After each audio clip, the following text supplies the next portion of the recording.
අයිබෝවන් මම චර්මරෝග විශේෂඥ වෛද්‍ය සුරාමිකා ඉරියගම. චර්මරෝග විශේෂඥ වෛද්‍යවරුන්ගේ විද්‍යායතනය විසින් ගෙනෙන වැඩසටහන් මාලාවේ අද දින මම ඔබ දැනුවත් කිරීමට බලාපොරොත්තු වෙන්නේ සමාජයේ දැන් විශාල උනන්දුවක් පවතින PRP ප්‍රතිකාරය පිළිබඳව. PRP කියන කෙටි නමින් හැඳින්වෙන්නේ platelet rich plasma. එහෙම නැත්නම් රුධිර පට්ටිකා අධිසාන්ද්‍රණයෙන් අඩංගු තරලයක්.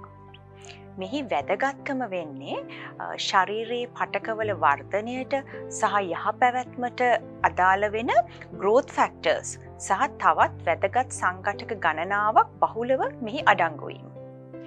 මේ නිසා මේ සමේ සහ හිසකෙස්වල පවතින ගැටලු ගණනාවකට සාර්ථක විසඳුමක් විදිහට අපිට මේ PRP ප්‍රතිකාරය භාවිතා කරන්න පුළුවන්.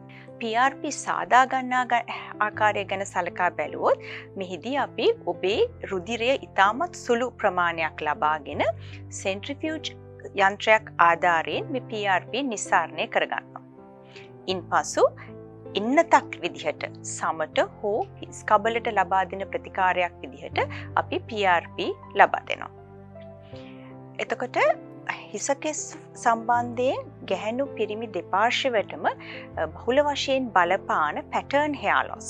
එහෙම නැත්නම් හෝමෝන සඳහා ඇති අධි සංවේදීතාවය නිසා ඇතිවන හිසකෙස් තුනී වීමට සාර්ථක ප්‍රතිකාරයක් විදිහට අපිට PRP භාවිතා කරන්න පුළුවන්.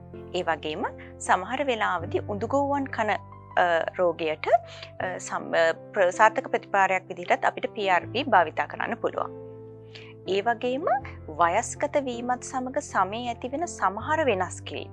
උදාහරණයක් වශයෙන් සියුම් රැලි වැටීම්, දුර්වර්ණ වීම සඳහා අපිට PRP භාවිතා කරන්න පුළුවන්.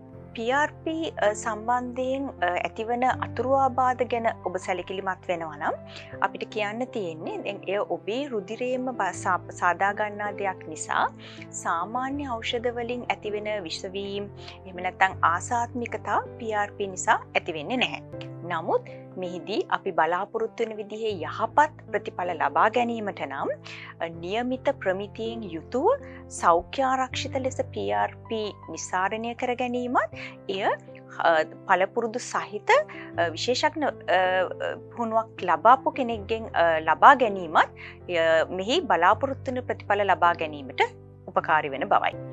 ඉතින් PRP ප්‍රතිකාරය පිළිබඳව ඔබට මීට වඩා යමක් දැන ගැනීමට අවශ්‍ය නම් ඔබට යම් ගැටලුවක් පවතී නම් ළඟම පවතින රජයේ රෝහලේ චර්ම රෝග සායනයට ඔබට යොමු වීමට පුළුවන්.